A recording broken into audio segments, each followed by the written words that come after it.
Hi, everybody. Welcome. Happy to have you here. So we are probably the most unorthodox company presenting here because we're headquartered in Uruguay. So my name is Anna, and I am in charge of Uruguay's North American and European, Uruguay's Pyxis operations. And then Manu, can you present yourself? Yeah, sure. Hi, everybody. I'm Manu. I work as a data scientist for eData. Actually, I'm from Belgium, but I've been living and working in Uruguay for the last 3 years. Excellent. So yes, we are a very diverse and international team. So super happy to be here. So So what we would like to do today is talk to you about Uruguay, about Montevideo in particular, and how it became one of the smartest cities in the region. We would also like to tell you what we did during the COVID and one of the programs that we developed, one of the projects we developed with the chatbots. And then we'll end with some questions. Hopefully you will have some, but most importantly, we would like you to have a good time and make it as interactive and real as possible. So few facts about now what I was gonna do here, but then now I don't know whether we have time. Actually, I was gonna ask them to type something in the chat about Uruguay if they know. Okay. Mm-hmm. I mean, I don't know if we have now time to actually do that or we don't. Yeah, it's very nice to have some interaction and give it a very nice idea, but seeing we only had 15 minutes. Yeah. Time the rest of the presentation to see how much time we Okay, let's go through it and then let's do that. So just a few things about Uruguay. You may not know it, being one of the smallest countries in South America, it is usually not as much featured in the news, and but there are some quite amazing things happening in Uruguay. For example, this was one of the first governments that formally accepted and adopted machine learning as part of their services. Google is currently building their second. The in Uruguay, you probably will not be able to find them because they're all working, but you also would realize that this is the highest number of programmers per capita in South America. The other cool thing is that this was the first country to adopt to have free laptops per child, and the literacy rate is extremely high. It's at 98%. Now there's such a thing such as D9 nations. So these are digital nations, and there are 9 countries in the world. By the way, do you know what are the other ones? In case they ask, because, okay, we might have to just quickly look it up. Yeah. And Uruguay is one of those D9 countries. And then what we'd like to do is let's go towards Corona and what's happening actually in Uruguay right now. So as of August 2020, there have been less than 200 active COVID cases, and there's only 40 deaths. Now, if we think about all the neighboring countries and what's going on there in Brazil and Argentina, this is quite a phenomenon. So Manu, you can tell us about maybe, you know what, I don't even say that, then you just go, then okay. We don't waste time. Yeah. Okay. So another fun fact about Uruguay is that Apple and Google came together to develop a COVID-19 API. Slower. Sorry? Slower. Okay. Otherwise, yeah. So basically, it tracks your location and notifies you about possible exposure to the virus. And to implement and test this API, Apple and Google chose Uruguay as the only country in South America to test it. And the reason for this is that, 1, Uruguay is known for its usage of digital tools in the public sector, and 2, it already had a mobile application around the coronavirus up and running, so the implementation was quite straightforward. Then we go to the next slide. Yes. So what we see here is a graph from the OECD, or Organization for Economic Cooperation and Development. The OECD gathers information on AI policies around the world, and here it's on the public sector specifically. So what we see here is that at least 50 countries have adopted or have developed or are in the process of developing a national AI strategy. But only 37 of them take the public sector into account in this strategy, and only 4, of which Uruguay is one of, have an AI strategy specifically dedicated to the public sector. So in short, what we try to say in this short introduction is that although Uruguay is a small country, and some of you might not even know it, we do have a lot of things going on regarding the use of artificial intelligence and development of smart cities. Fantastic. So let's now look into more specifically what is our agenda today. And we'll talk about Pyxis, which is our company, and then we'll switch towards our smart journey and how that led us to be one of the finalists at the World City Expo in Barcelona a couple of years ago. And then we would like to share with you some of what we have done during COVID time. So Pyxis, this is an innovation ecosystem which is in the heart of Uruguay. It started in 2009 by 3 friends who had passion for technology, who had passion for bringing people together and creating remarkable and cool work environments. So they did that, and they grew the company from 3 people to 350 in 10 years, always keeping the culture and the mission at heart. And we help companies stay relevant in the new digital world. We know how quickly things change, how quickly and easy it is possible to lose your business. So we work to keep maybe I should just make this shorter. Yeah, okay, but just help companies. It's getting longer. So these are our services, and as you could see here, the breakdown is pretty large. And we do everything from social BI and digital marketing and e-commerce to cloud development, data science, and so on and so forth. And Pyxis is now operating in 6 countries. Now, let's go towards the smart cities and what happened, how it all started.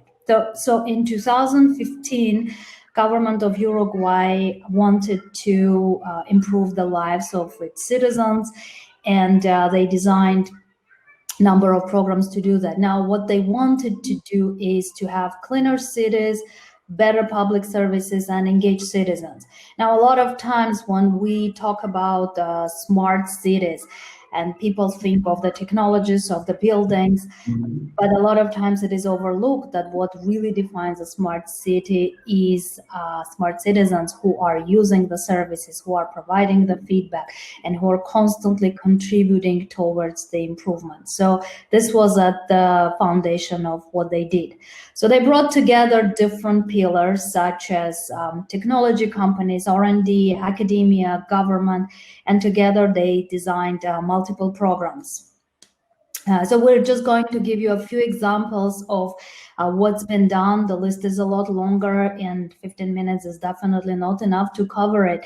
One of the things that was done, for example, was traffic optimization, where the traffic was monitored in real time, and there were dashboards that are providing information to understand what's happening and then to start the improvements. Yes, another project we did is social media feedback. And so as the city was implementing a lot of new policies, investing a lot of money in infrastructure and investing a lot of money in becoming a smart city, it was very curious to learn more about the public opinion. And to do so, we launched a social media monitoring system. So this system allows the government to follow certain topics on social media, such as Facebook, Instagram, Twitter, and so on. And then by applying natural language processing, we are able to extract meaningful information and knowledge from thousands of comments. So we get an idea of what people are thinking. In addition, we just implemented a garbage alert. One of the things that came up on social media monitoring was a negative opinion about garbage lying around in the streets. This is still part of the first slide, or the other slide, in fact. Or part of the... This is, I just added because yesterday you mentioned garbage, so I added it here. Okay, perfect. This is the garbage slide, yeah. I see it, okay. Yeah. So One of the things that came up on social media monitoring was a negative opinion about garbage. And because of that, we implemented an alert that alarmed every time somebody in the Montevideo area posts a picture of garbage or a filthy place. And to do so, we actually trained a computer vision algorithm to recognize garbage. The idea is that whenever such an alert pops up, the local government can send somebody to clean that place up. Yeah. And then one last thing that we did was an image processing from camera feeds in the entire city. So at the beginning of the COVID pandemic, we started processing the image feed of certain public city cameras. What we did was we analyzed the video through an algorithm that detects whether or not people are complying with social distancing rules, and also whether or not they're wearing face masks. The goal was not necessarily to trace those people, which is basically impossible for a number of reasons, but rather to get an insight in the behavior or the response of the general public regarding COVID measures, regarding the COVID measures that the government took. That's it, right? Yes. Yeah.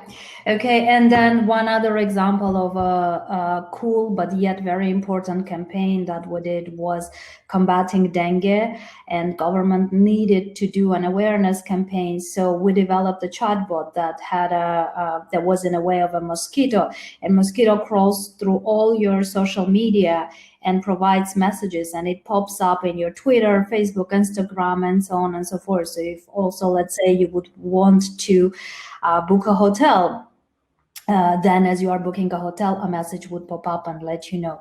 So these are some of the examples, and fast forward 3 years, Montevideo was one of the 6 finalists worldwide that was selected as a smart city with equity, inclusion, and environmental sustainability. Now, all that helped us to acquire knowledge, but it also helped us to create digital closeness between its citizens and the government. And that knowledge helped us tremendously during the COVID times. So March 13 was when the first 4 cases were reported in Uruguay. And I think, like for everybody else, COVID made us rethink everything, the way we do business, the way we work, the way we interact, and so on and so forth. So shortly after the lockdown, Telenoche, which is one of the largest news channels in Uruguay, announced the toll-free number. And that toll-free number had several purposes. They would provide information to its citizens on governmental services, where to obtain healthcare, where to go in the case of an emergency, what kind of places you can contact for the shelter and the food. And also a group of the psychologists from the local school, they volunteered their time for free to offer free counseling hours for those who were having anxieties during the COVID time, which obviously happened to many people around the world. Now, one amazing thing was obviously connecting all the people who live in farthest regions. So what they didn't realize, though, that this would be an extremely this became extremely popular, and they got flooded with calls within 24 hours. So we have been approached by the Telenoche and the government to help them develop, to automate this solution. And on April 16, which is only a couple of weeks after the solution, after the phone was announced, Enlace Solidario, which is translated as human link or social link, it was started. So just within 2 weeks, the chatbot was developed. Within 2 months, there were 90,000 processed messages and 450 plus hours of free counseling. Now, again, to emphasize here how important it was to deliver this to people who were in the far regions of Uruguay, not being able to communicate, isolated. So this has been a tremendous help for them. These are a few screenshots of the chatbot, and the bot differentiates between audio and the text, which is obviously very important, and you could leave both messages.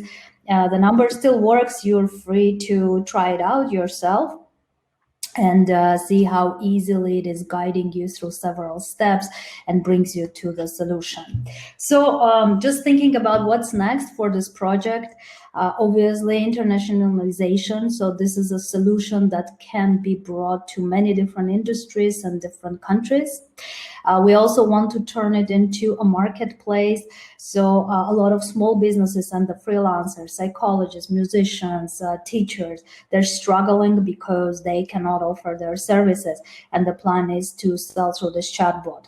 To give you an example, this is one of the companies. This is a nonprofit located in Barcelona, which is doing similar work where they are providing services to homeless people.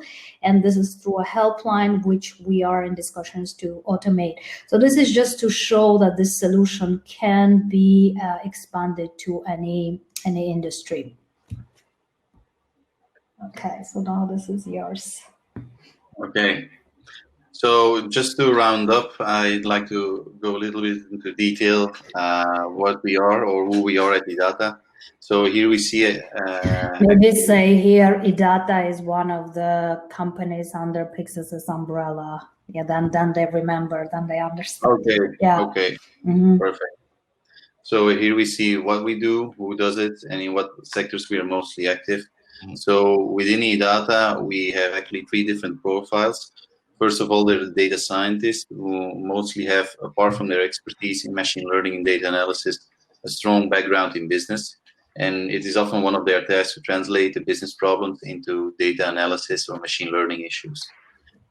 Secondly, we have the data engineers who are very technical and take care of all ETL problems or product implementations. And thirdly, we have the machine learning engineers who are mostly mathematicians that are passionate about new technologies and trends in machine learning. So they often read the latest papers and try to duplicate results or even build further on it. Moreover, you can see that we have expertise in computer vision, natural language processing, social media analytics, machine learning in general, and conversation platforms or chatbots.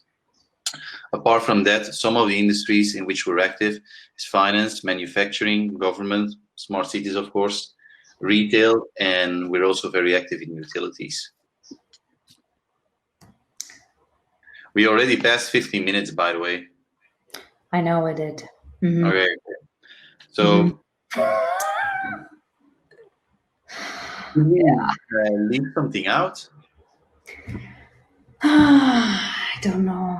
I mean, listen, they say 15, but then it's like 20. Okay, what can we cut out? Maybe like the part about Uruguay, we can just like, I can spend a little bit less time there. I can just say, okay, here are a few points. You can read about it and then fast forward. What else felt long? Yeah, I'm doing the slide I'm doing. The slide I just did is quite long, or the one you did before. Yeah, but that's a good one, right? That's the one where all the okay. I mean, I you know, if we are to cut something, then maybe we should cut it the piece about Uruguay rather than about our technology. You know, I mean, what do you feel when I was talking? What felt long?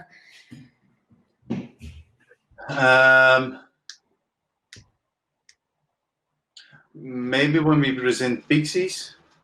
Okay, yeah, I'm gonna skip through that as well because I started saying helping companies, Yeah. Maybe I just say it was started from 3 to 350 and then go to the next slide and just show the snapshot. So the first piece would go through like faster. Yeah. Okay. Yeah. Okay. Perfect. So just gonna round it up. How to collaborate with us. All I'd like to say here is that all of our projects always start from an opportunity. Often it's an opportunity to reduce costs, but it can also be to expand the income or simply to improve the service or product that our client is offering. And whatever the opportunity, we always analyze it and then suggest a solution, mostly based on machine learning. Then in practically every project, we will start by developing a proof of concept, which we mostly deliver within 2 or 3 weeks. The idea of the proof of concept is actually to gather more insights in the viability and the accuracy of the solution. The accuracy of the POC or the proof of concept often gives insight into the return on investment on a solution and thus the viability. And maybe here you can do it a little less. So okay.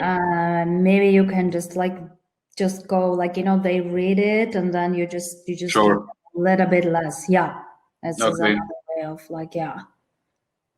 Okay. Yeah. Sure. Okay. Yeah. Good. Perfect. Okay. Okay, then we have here, so, to summarize, we'll be very happy to share our expertise. We love complex problems, so we can work on them together. And new partnerships is something that we are always open, and this is how we operate our company. So these are our contact details. Please reach out, LinkedIn, call, email, and we are happy and ready to answer questions and to make new friends and new partnerships. So then, and then that's it. And then we will keep this here, and then they can hopefully ask us questions. So, throughout as we are talking, if you can keep, if I'm talking, you keep an eye on the chat, and then if you're talking, I will keep an eye on the chat, just so that we see if somebody just says something, then we pay attention. Okay. Okay. Okay. Well, so session. Okay, this is our session. Okay. So I think we're ready. Perfect. Nice. Yeah.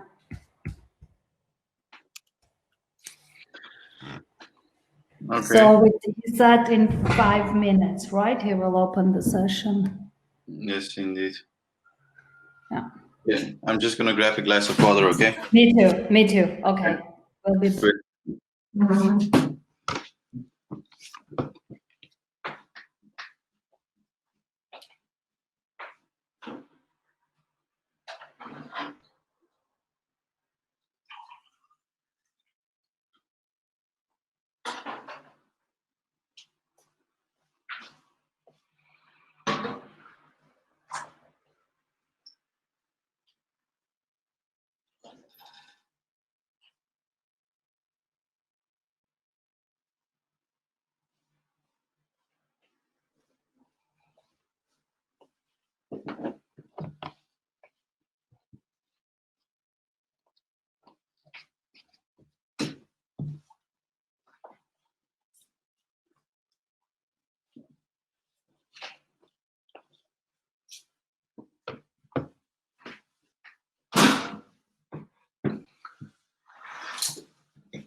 Okay. I think we're ready.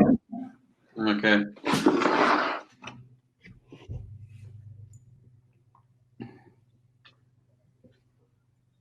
And you already saw some of the sessions? So in the morning, a little bit, I listened like here and there, but not a lot. Well, and I'm not going to ask you if you saw any sessions at like Yeah, I saw 4 one. a.m. Yeah. One of AI in e-commerce. It was interesting. Was interesting. Okay. Okay. Yeah. Yeah. I think afterwards, definitely it will be interesting to stay and to listen, right? Mm-hmm. Yeah. Yeah, and actually, it's quite handy having a virtual conference. You don't have to. Oh, you can say Yeah. yeah. Yeah. If there's something that really interests you, you can still go, you know, which is basically, Yeah, absolutely. No, absolutely. It is. It's. You know, there are clearly like benefits to it. Some things will never replace the human interaction, but you know, the other things is like it's handy. You can like at least listen to 1 or 2 sessions in parallel to your work. You don't spend money on traveling. You know, like all of these things. It's cool. Indeed. Mm-hmm.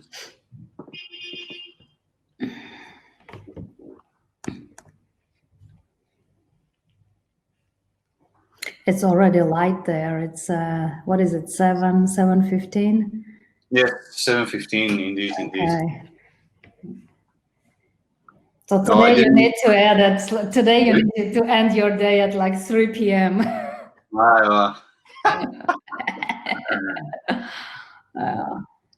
Yeah, in fact, I didn't need to wake up that early. It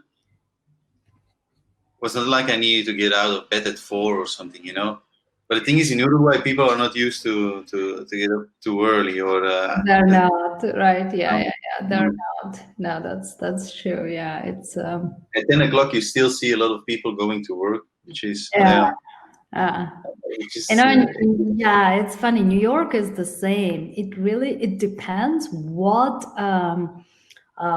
kind of industry you're in. Okay. And, you know, if you are in the technology, then you're not going to work very early. Like, you know, when I was working for Arvato or like, you know, the service start like 10 o'clock, people like roll in slowly.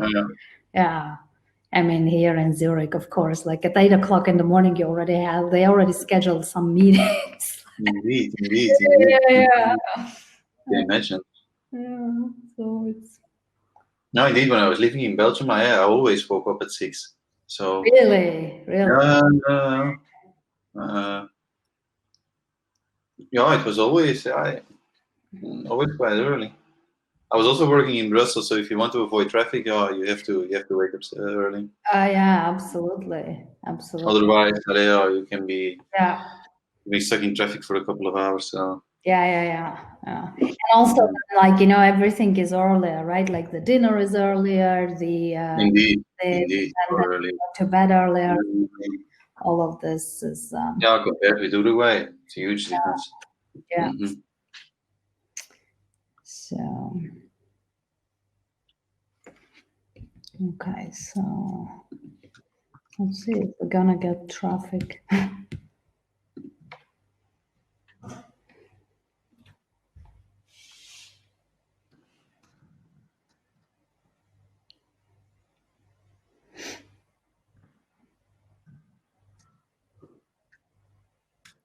But I also think they did a great job. Yeah.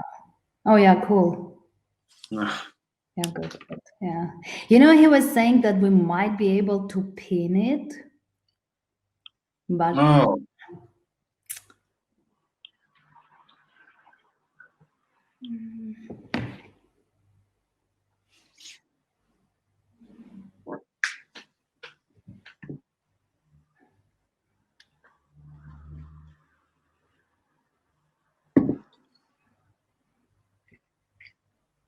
this is also lunchtime. It's also lunchtime, yeah. 12:20. 12:20. Mm-hmm. Okay. Yeah.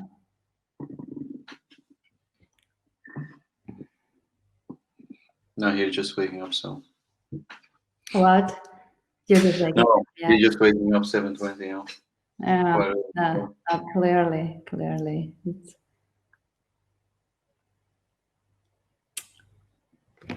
It's not too bad. And apparently in Argentina, the football team, or there is Boca Juniors, quite a famous football team, and 18 of the players are infected with corona. Oh my God, are you serious? Yeah, and they were just thinking about starting up again the Champions League of South America, but probably it will be delayed because of that team. It's always a big contestant, so. Oh, and when did they get it? Just recently? Just recently, or the news at least came out a couple of days ago. But yeah, in Uruguay, in South America, I think they're huge. So. Oh, that sucks. You know, they're now there is the US Open happening now, right? And I actually was wondering that they would cancel it, but it still went ahead. So it's also, you remember when Djokovic did the tour, that it's you know, he infected several people. It was a bit Okay. yeah. This was in so I think this was like in April. Yeah, then he did it, and then several of them, like Dimitrov and a few others, they got infected. Yeah. So what is this 11, 12, you know? Viewers. Viewers, okay. I think we can get started, or at least introduce ourselves. Yeah, I think we're live. So welcome to whoever is here. So I'm Anna, and I'm Armenian myself, and I live between New York and Zurich, working for a Uruguayan company. So we are quite an unorthodox company here, so to say, crashing the party, but happy to be here, part of this conference.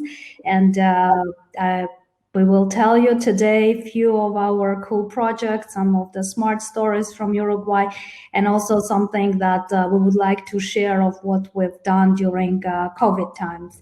And Manu, maybe you can also introduce yourself. Yes, thank you. Hi, everyone. I'm Manu. I work as a data scientist for eData, part of the Pyxis ecosystem.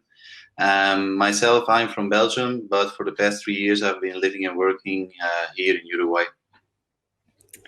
Excellent. So let's get started. And you know, Uruguay being quite an unorthodox, one of the smallest countries in South America, we thought that we'll throw some of the facts there to tell you a little bit about the country or where the company is located. And as you can see, I'm not going to go through all of the bullet points, but there are some cool things happening in this country. So one of the first governments in South America that started using machine learning, Google doing quite a lot of work there by building their data center. If you want to find programmers there, good luck. They will not be available because they're all working. All of the kids, they go to the school, they get the free laptop, very high literacy rate, and so on and so forth. So now, another interesting thing is if we talk about COVID and what's happening there. So on August 2020, which is just a few days ago, there were less than 200 active cases of COVID in Uruguay and only 40 deaths. Now, if we just think about of all the neighboring countries and what's going on there, so this is quite a phenomenon, right? Indeed. Another nice thing to mention is that when COVID broke out, Apple and Google came together to develop the COVID-19 API, which basically tracks your location and notifies you about possible exposure to the virus. And to implement and test this API, Apple and Google chose Uruguay as the only country in South America to test it.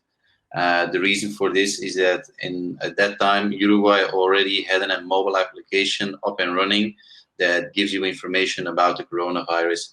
So the implementation was quite straightforward. One more thing that we'd like to mention on the next slide is a graph from the OECD, from the Organization for Economic Cooperation and Development. What they do is they gather information on AI policies around the world, and here on the public sector specifically. And actually what we see is that in at least 50 countries around the world have developed or are in the process of developing a national AI strategy. But only 37 of them take the public sector into account in this strategy, and only 4 of them, of which Uruguay is one, has an AI strategy specifically dedicated to the public sector. So in short, what we try to say is that although Uruguay is a small country, we do have a lot of going on regarding the use and the implementation of artificial intelligence and the development of smart cities. Yeah, and not to mention the fun people that live there. So working with them is always a pleasure. So let's dive into what we want to tell you today. So Pyxis is the company that we're representing today. So we'll talk a little bit about our journey, how it started, how it led us to start our smart journey, how that brought us to the World City Expo a couple of years ago as one of the finalists. And then we'll talk about one of our very innovative programs that we did during the COVID time in March. And then we will be open for questions. We have only 15 minutes, so we'll just have to power through this. But absolutely happy to hang out in any of the side sessions or do networking afterwards. So Pyxis, which I don't know if any of you know this, but in Latin, Pyxis means mariner's compass. So we position ourselves as a company that help those who come to us find their way. So this is an innovation ecosystem that was started by three friends, passionate about technology, passionate about people, and passionate about doing great work. So there were three in 2009, and in 2020, they were already 350 people, and numbers are growing. So every time I have to do a presentation, I actually have to adjust these numbers. This is just a quick snapshot to show you the types of services we provide, and the range is very broad, from e-commerce to the drones to IoT, the machine learning, and so on and so forth. So these are 10 plus companies that are operating under the same umbrella, and we are also present in 6 countries. Now, let's move towards the smart cities and our journey, because this is the topic of today. So the journey started in 2015 when the government of Uruguay said, okay, we want to improve the lives of our citizens. And a lot of times when people say smart cities, they say, oh yes, you need to have great smart technologies behind it. You need to install this, you need to build the buildings. But one of the things that they understood, that you do not have a smart city if you don't have smart citizens. So what it takes is really the engagement between your government, your technology companies, and its citizens. So these are the 3 pillars that they wanted to achieve: cleaner cities, better public services, and engaged citizens. And so they started. So they brought together all the different pillars of R&D companies, academia, technology, and we were one of the firms that were approached to do the work in the space of the machine learning. A number of programs started in 2015. We'll just show you a few examples. So for example, this is a monitoring traffic in real time and getting information, and then making adjustments as you get the data. Yes. I'll pass this to you. Indeed. Another project we did was around collecting citizens' feedback through social media platform. And so as the city was investing a lot in digital transformation, it was also very curious to learn about the public opinion. And to do so, we launched a social media monitoring system. So this system allows the government to follow certain topics on social media. And then by applying natural language processing, we are able to extract meaningful information and knowledge from thousands of comments. And so in this way, we got an idea of what people are actually thinking. And in addition to that, we just implemented a garbage alert. So one of the things that came up on social media monitoring was a negative opinion about garbage lying around in the streets or in certain areas of the city. And because of that, we implemented an alert that alarms every time somebody in Montevideo posts a picture of garbage or a filthy place. And to do so, we actually trained a computer vision algorithm to recognize garbage. So the idea is that whenever such an alert pops up, the local government can send a team or people to clean up said place, and thus keep the city a bit cleaner. Another thing we did, and actually not so long ago, was image processing from camera feeds. So at the beginning of the COVID pandemic, we started processing the image feed of certain public city cameras. What we did was we analyzed the video through an algorithm that detects whether or not people are complying with the social distancing rules and whether or not they are wearing face masks. The goal was not necessarily to trace people, but rather to get an insight in the behavior or the response of the general public regarding COVID measures that the government took. Which was also a nice project to do. Yeah, cool. And one more example, this is more of a fun campaign that was done. So during the time of the dengue fever, government wanted to run an awareness campaign to educate its citizens about what needs to be done and how to be careful. And we came up with the chatbot that was in the form of a mosquito. So a mosquito would crawl through all your different social media channels, such as Twitter, Facebook, Instagram, and so on, and the messages would pop up. So these are just a few examples, and the combination of all of that created what the government wanted. There was a digital closeness between the government and its citizens. And in 2018, this was in Barcelona at the World Smart City, Montevideo, one of the 6 cities in the world, as part of the finalists and recognized as the city with equity, inclusion, and environmental sustainability. Now, there was a lot of knowledge that was gathered, there was a lot of experience, and let's see how that helped us deal through the COVID times. Now, obviously, the last 6 months made all of us rethink everything, the way we think, the way we interact, the way we work. And on March 13 was the start of the corona in Uruguay, where the first 4 cases were reported. So right afterwards, Telenoche, which is one of the largest channels in the country, they came up with a toll-free 1-800 number to help its citizens. And the idea was that the citizens would contact the numbers and they would get information on shelter, food, governmental services, and more. So a group of the local school of the psychologists, counselors, offered their free time for those people who were going through anxiety, which was prevalent, obviously not in Uruguay, but in many parts of the world. Now, what they did not realize that this was a manual solution and they get flooded by a number of calls. So on April 16, Pyxis and Idata were approached to help automate that solution, which we call Enlace de Solidario, which is a social link. And it took 2 weeks to develop this chatbot, which in 2 months allowed to process 90,000 messages and do 450 hours of counseling. Now think about all of the people that are not in the city, that were in the further regions, and they needed to have access to the counseling, so they were able to benefit from these services.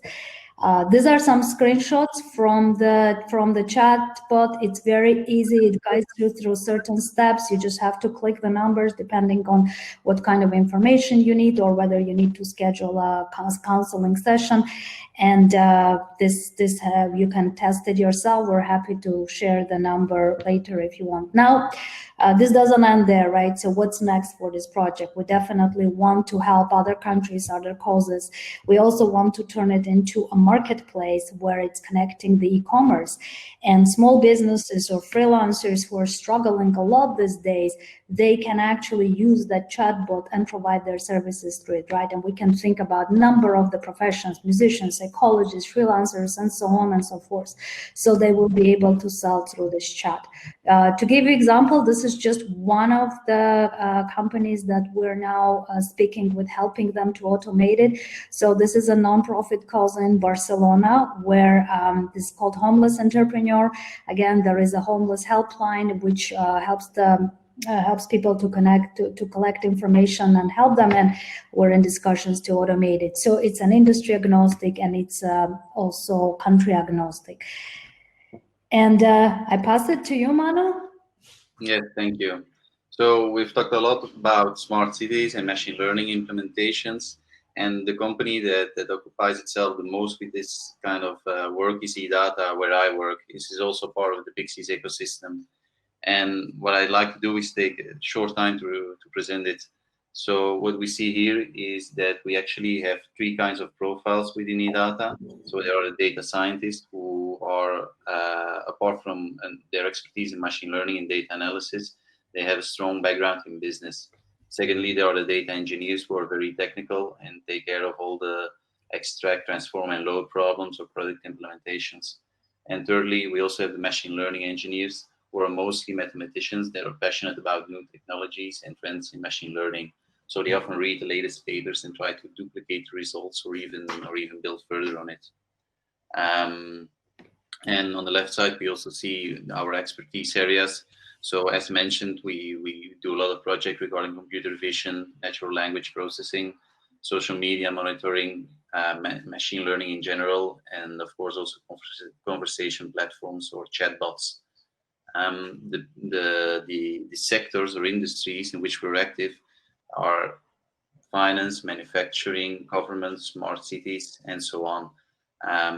These all, I obviously not cover all of them, but these are the main sectors in which we are active. So, and one last thing, the project we mostly do, one important thing is that we always build a proof of concept. So we start from an opportunity which we analyze, and then we build a proof of concept just to gauge the quality and the accuracy of the solution we are building. And once we see that the quality of the solution is acceptable, we will develop the full product, and then of course we put the entire product in production and get the client up and running. Excellent, thank you. So I think that brings us to the last minute and the last slide of our presentation. So to summarize, we're always happy to share our smart expertise. We love complex problems and we love helping causes and people and projects. So open for the new partnerships. So please reach out. These are our contact information. We're on LinkedIn, email, phone, all the social media channels. So I don't know if we have time for like a couple of questions. I know we're like right on the mark of 15 minutes, but let's see. Just post them in the chat. Okay, yes. No. Yeah, post it in the chat. All right, so yeah, if there are any questions, please ask.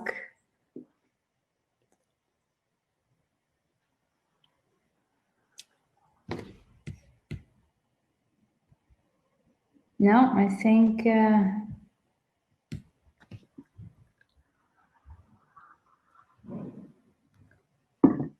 Any of you know? Yeah, does anybody know what that is? Are there any ways for you to Mate, Yes and yes, both to Andrea and to Max. So Andrea, there is a question: are there any ways for Uruguay to help other countries become smart? Absolutely. So all the experience that we have working with our government, we are happy to share it. I think we're living in the world that you can never do things all alone, and if you've done something that's cool and it's working, then you should share it with others, and this is the way that we can maximize the effect. So please reach out if you're interested. We are working with many governments of other countries. We're working with private companies and other sectors. So happy to have a conversation. Post your email and Twitter here. So our emails are right here in the slide, but we will type it also in the chat. Yeah. Okay. So maybe we will post our emails in the chat. Now here is mine. Maybe Manu, you can also write yours.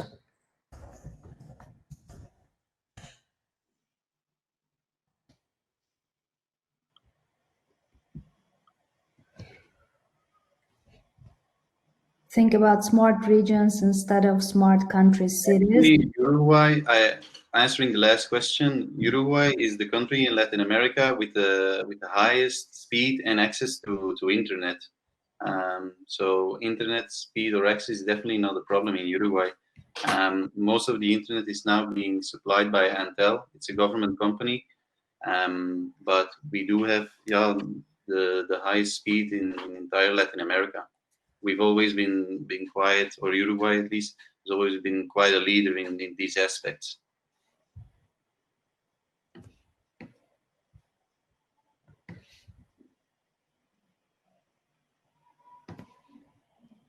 Sure, Eric. Yeah, and then there's a common thing about smart regions instead of smart country cities. Absolutely. I think you have to start small and then grow it, right? So now that there is an experience in a village, in a city, in a country, then it grows and it can be regional. So absolutely agree. Indeed. I think up until now, there's not too much talk between countries, mostly because Brazil and Argentina are facing their own problems right now. We do have a lot of some things going on with Chile. In Chile, they're also quite strong in smart cities, and I think there are some talks between government to connect the two countries or to share some similar projects.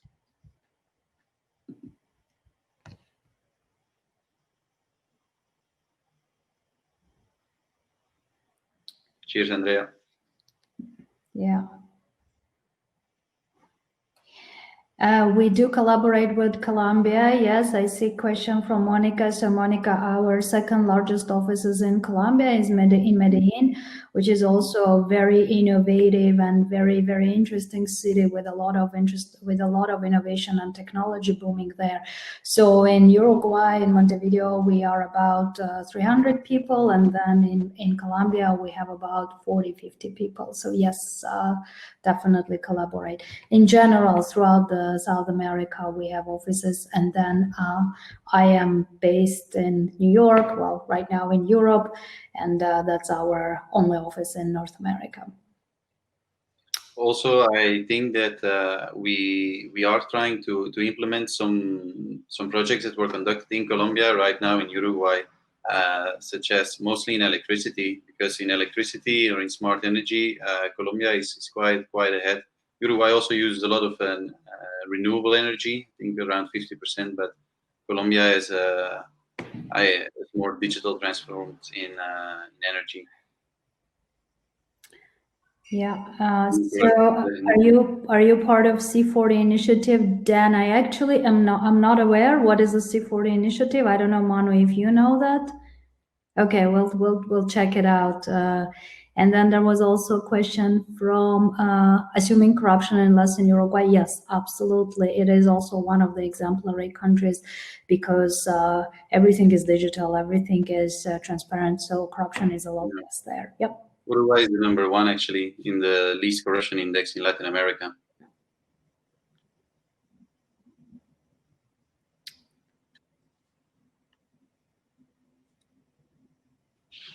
So, okay, well, I think we overstayed our time, right? I mean, we're happy to stay and answer more questions and chat, but you guys probably have other sessions that you want to listen in. So thank you very much. Thanks for your time. Thanks for listening. Thanks for stopping by.